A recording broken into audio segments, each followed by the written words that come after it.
Thank you so much for being here. I hope that during the series, I was able to inspire you to propagate with your family. And if so, it's time for propagating.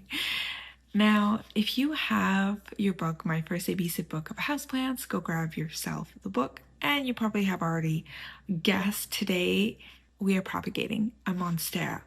This is going to be an interesting propagation because I've propagated this Monstera before.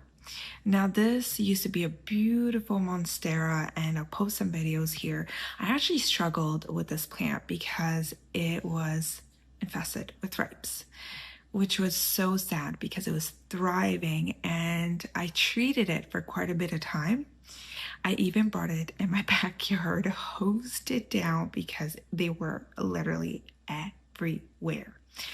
And the thing with thrips is that they lay eggs within the leaves fiber, like the fiber of the leaves. And so they're one of the most, I would say, difficult pests to treat. And so I started propagating this. I did a few cuttings, and this was one of, I would say it was the core main cutting that I've done, which grew quite a bit of roots. But the one, I did not like the way it grew, and two, I'm still struggling with thrips. They're still here, and I'll find one or two once in a while. And it's not very common in water propagation, but this tells me that there were some eggs in the leaf fibers and they're growing. And so we're going to give this another chance.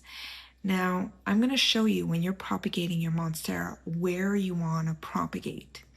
Monsteras are amazing plants. Did you know that Monsteras can actually climb up to 70 feet? Yes, 70 feet in its natural habitat. And Monsteras are native to different areas in the world, including Costa Rica, a very rainforest type of plant. They love humidity and they thrive in that type of climate. Now, if you've ever noticed these holes that happen within Monsteras, now this is a fairly young leaf, so it doesn't have all the holes that you see, and those holes are actually called fenestration. Now, this is such a learning opportunity for your child, or for you to teach your child what that process is, or why does the leaf go through fenestration. Now, fenestration is actually a scientific phenomenon. When the plant is in its natural habitat, they climb up trees. They're under the umbrella of canopies, basically. They're under the canopies of many, many tall trees. And as they're climbing up, you'll notice that the bigger leaves on the top create these holes in the leaves. And the reason why that happens, it naturally happens so that the bigger plant makes a way or provides for the baby plant or the younger leaves at the bottom so that the water from the rain can go through those holes and nourish the bottom leaves and the sunlight, and so that the bottom leaves can receive photosynthesis. How cool is that? Nature teaches us really, really amazing things, really tangible things on how intricate nature really is.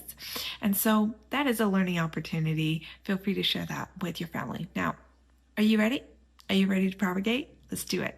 The Monstera Deliciosa is one of the most iconic tropical houseplants that I had the privilege to see when I went down to Costa Rica. And so it's native to the rainforests of Central America, and it's absolutely iconic. You must see this plant in its natural habitat. Absolutely beautiful. Now, when propagating a Monstera, the most important thing to remember is that you need a node. A leaf alone will not grow roots. And so you want to look for the small bump or the joint on the stem, which is often near the aerial root. And that's where new roots will form. Always use clean scissors, and right now I'm using children's scissors. Again, if I'm propagating with my children, this helps them propagate it as well, give them autonomy. And so you just want to cut below the node. And if the cutting already has area roots, that's even better because it gives the propagation a head start.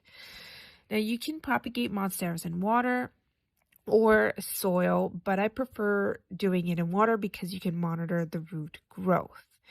And just make sure that node is submerged, but keep the leaf above the water. And don't forget to let your cutting callus before you place it in water. Now, roots will usually begin forming within a few weeks, and monsteras are vigorous growers, and so you'll see them grow roots fairly quick. That was day 21 of 100 Days of Propagation with Priscille. Again, I hope that you found value in this series and this video. And if you have, hit that like button and subscribe. And also, if you have a favorite plant that you'd like to share with me, drop it in the comment. Or if you have a plant you'd love for me to propagate in the future, drop that as well in the comments.